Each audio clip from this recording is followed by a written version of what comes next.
சித்தமெல்லாம் சிவமயமே அப்படின்னு சொல்லுவாங்க. அற்புதமான பாடல்.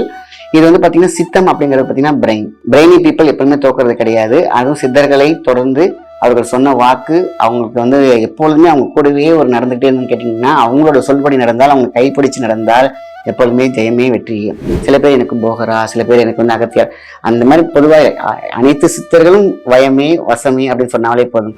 ஸோ அப்போ இந்த மந்திரத்தை காமனான ஒன்று இன்னைக்கு எல்லாத்துக்கும் நான் சொல்ல போறேன். ரொம்ப சிம்பிளா ஒரே வரி, அவ்வளவுதான் சிம்பிள். அவங்க கை கோர்த்து தொட்டு இதுதாண்டா உங்க லைஃப் அப்படின்னு அவங்களே கொண்டு போயிடுவாங்க. ஸோ மகா ரகசியமாக சொல்லப்பட்ட விஷயம் கேட்டீங்கன்னா ஓம். அது இன்னைக்கு எல்லாத்துக்கும் தெரிஞ்ச விஷயம்தான். ஓம் என்பது வெறும் பகுப்பொருள் மட்டும் கிடையாது, உயிராற்றல நம்மளுடைய சித்தத்தில் கலந்த ஒரு நாதம். அப்ப சித்தர்களை தொடர்பு கொள்வதற்கான மந்திரம் ஒரே வரி. இது எல்லா சித்தர்களுக்குமே வந்து பொருந்தும். நான் இந்த காரியத்துக்கு போறேன், இது வெற்றி அடைய வேண்டும், அவ்வளவுதான். இது டெய்லியும் சொல்லலாம், இல்ல போறதுக்கு மட்டும் சொல்லலாம். ஆக மொத்தத்துல இந்த மந்திரம் மகா மந்திரமாக இருக்கும், இயங்கும், இழுக்கும், அதாவது அட்ராக்ட் பண்ணும்.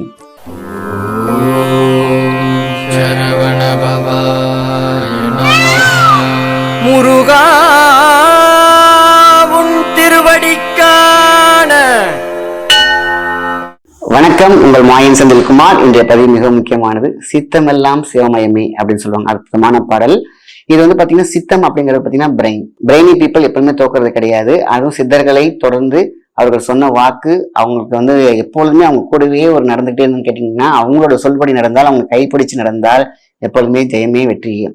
ஸோ இப்போ பார்த்தீங்கன்னா நிறைய ஜீவ சமாதிகள் இருக்கு. பொதுவாகவே பார்த்தீங்கன்னா நிறைய சித்தர்கள் இருக்குங்க. 18 பேர் மட்டும் கிடையாது. 18 என்பது உயிர்கூட்டுக்குள் ஒரு பெரிய நாத்து நட்ட மாதிரி 18 சேனல்ல இருக்கக்கூடிய சித்தர்கள் 18 சித்தர்கள்.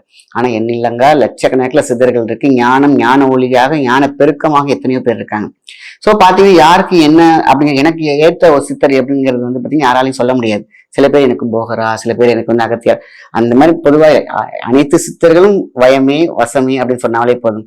எல்லாருமே பாத்தீங்கன்னா ஏதாவது ஒரு பகுப்பொருள்கள் நமக்கு ஒரு பவர் பாயிண்ட்ல கொடுத்துட்டு தான் இருப்பாங்க.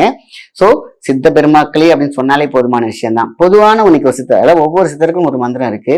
அதே மாதிரி பாத்தீங்கன்னாக்கா மந்தியை திறக்கும் திறமை சாவியே மந்திரம். சோ அப்போ இந்த மந்திரத்தை காமனான ஒண்ணு இன்னைக்கு எல்லாத்துக்கும் நான் சொல்ல போறேன். ரொம்ப சிம்பிளா ஒரே வரி, அவ்வளவுதான் சிம்பிள். இப்படி சித்தர்களை தொட்டண்டு பட்டண்டு பற்றிக்கொள்ள எல்லாம் வளமே அப்படின்னு சொல்லுவாங்க. இந்த ஒரு வரி மந்திரம் அது வந்து பாத்தீங்கன்னா வாழ்க்கையை மாற்றும். நமக்குள்ள இருக்கக்கூடிய அகத்துக்குள்ள இருக்கக்கூடிய பவம், பவத்துக்குள்ள இருக்கக்கூடிய பவானி, இதுதான் வந்து பாத்தீங்கன்னா உயிராற்றல், பேராற்றல், மகா பேராற்றல். இதுக்குள்ள நம்ம வந்து பாத்தீங்கன்னா எப்போ உயிராற்றல் இருக்கு, பேராற்றல் எங்க இருக்கு, மகா பேராற்றல் எப்படி சொல்ல முடியாது. திங்கள்ல இருந்து ஞாயிற்றுக்கிழமை வரைக்கும் எப்ப வேணாலும் வந்து போகலாம். அப்போ எந்த காரணத்திலும் சரி சித்தர்களை நம்ம விட்டு கொடுக்கவும் முடியாது, விட்டு கொடுக்கவும் முடியாது. தொட்டு காட்டாத வித்தை சுட்டு போட்டாலும் வராது அப்படின்னு சொல்லியிருக்காங்க. காரணம் என்ன? அவங்க கை கோர்த்து தொட்டு இதுதாண்டா உன் லைஃப் அப்படின்னு அவங்களே கொண்டு போயிடுவாங்க.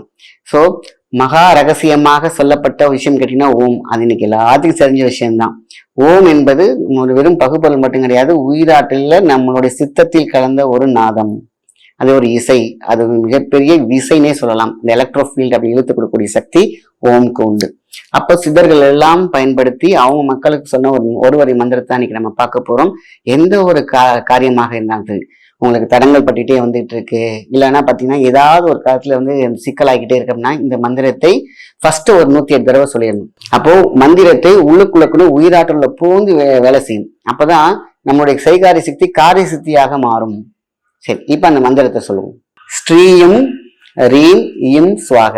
ரீம் வந்து சின்னரி, சின்னரி இம், ரீம் இம் சுவாக. இது வந்து பாத்தீங்கன்னாக்கா ஸ்ரீ என்பது பாத்தீங்கன்னா சாவிக்கு, நம்மளுடைய மண்டையில இருக்கக்கூடிய ஓங்காரத்தின் ஒரு சாவி ஸ்ரீம். அப்போ ரீம் அப்படிங்கிறது பாத்தீங்கன்னா தொண்டைக்கும் ஹாச்சகரத்துக்குள்ள ரீம். இம் என்பது தொப்புள்.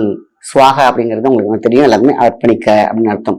சோ அப்ப பாத்தீங்கன்னா ஸ்ரீயும் ரீம் இம் சுவாக. ரொம்ப சிம்பிளா நம்மளுடைய சக்கராசை இயக்கினாலேயே சித்தத்துக்குள் வரும். அப்ப சித்தர் எப்படி என்பது, சித்தம் என்பதே அதுக்குள்ள இருக்கக்கூடிய பகுப்பொருள். அதான் பவம் பவானி அகம் பொருள் அப்படின்னு சொல்லுவாங்க. அகம் பொருள் என்ன? உயிர் பொருள். உயிராற்றல் எப்படி நமக்கு மிகப்பெரிய ஒரு சக்தியை கொடுக்கிறதோ, மகா சக்தியாக விளங்குகிறதோ, இதுதான் வந்து பாத்தீங்கன்னா சக்தி. அப்ப சித்தர்களை தொடர்பு கொள்வதற்கான மந்திரம் ஒரே வரி. இது எல்லா சித்தர்களுக்குமே வந்து பொருந்தும். அப்போ ஈ பொருளாக இருக்கும் பொழுது ஈயும் பொருளாக இருந்தால் கையும் பொருளாக மெய்யும் பொருளாக வந்து சேரும். இதுதான் சொல்லலாம் காரிய சித்தி தடை இல்லாமல் கொண்டு போவதற்கு.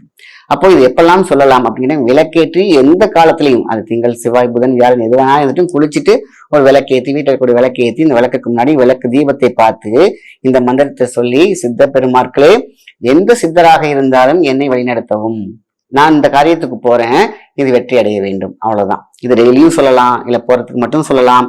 ஆக மொத்தத்துல இந்த மந்திரம் மகா மந்திரமாக இருக்கும், இயங்கும், இழுக்கும், அதாவது அட்ராக்ட் பண்ணும். அப்போ மகா சக்தி எங்க இருக்கு? நமக்குள்ளதான் இருக்கு. கடந்து உள்ளிருக்கும் சக்தி, கடவுள் சக்தி எங்க இருக்கு? நமக்குள்ள இருக்கு. அப்ப தொடும் பொருள் எல்லாம் காரிய சித்தியாக வேண்டும். அதாவது கண்ணில் படும் ஞாபகமா நம்ம என்னென்னலாம் செய்யணும்னு நினைக்கிறோமோ அத்தனையுமே செயலாக, சிந்தனையாக, ஒருமுகமாக. அப்ப சிவனின் கண் அவன் கண்ணோடு சிவந்து இருக்கும் பொழுது சித்தர்கள் எல்லாம் நமக்குள் இருந்து ஆசீர்வாதம் அப்படியே ஆகட்டும், ததாஸ்து அப்படின்னு சொல்லக்கூடிய விஷயங்களுக்கு பேர் போகும். இந்த ஒத்த வரிக்கு பாருங்க எவ்வளவு பெரிய விஷயம் பேச வேண்டியது இருக்கு அப்படின்னு நினைக்காதீங்க. சில பேர் பாத்தீங்கன்னா ஷார்ட்டா சொல்லிட்டு போயிடலாம, ஏன் இவ்வளவு விஷயம் பேசுறீங்க அப்படின்னு சொல்றாங்க. ஆக மொத்தத்துல நம்ம ஆரம்பத்துல நம்ம கடவுள்னா என்ன, நம்மளோட அகம் என்ன, பொருள் என்ன, ஸ்ரீனா என்ன, இம்முனா என்னன்னு சொன்னா மட்டும்தான் இதுக்கு உங்களுக்கு மண்டக்குள்ள அது தெரியும். ஸோ பிரெயின் அதை அக்செப்ட் பண்ணிட்டா மட்டும்தான், சொல்லும் வார்த்தைக்கு இத்தனை சக்தி இருக்கிறதான்னு தெரிஞ்சா மட்டும்தான் அதை சொல்றவங்களுக்கு நம்பிக்கை பிறக்கும், நம்பி கை வைக்க முடியும். அதான் சித்தர்கள் சொல்லுவாங்க, அதான் தொட்டு காட்டாத வித்தை சுட்டு போட்டாலும் வராதுன்னு சொன்னதுக்கு காரணம் என்ன, நீ எந்த காரியம் செஞ்சாலும் சித்தர்கள் துணையோட செய் அப்படிங்கிறதான் முன்னோர்களுடைய வாக்கு.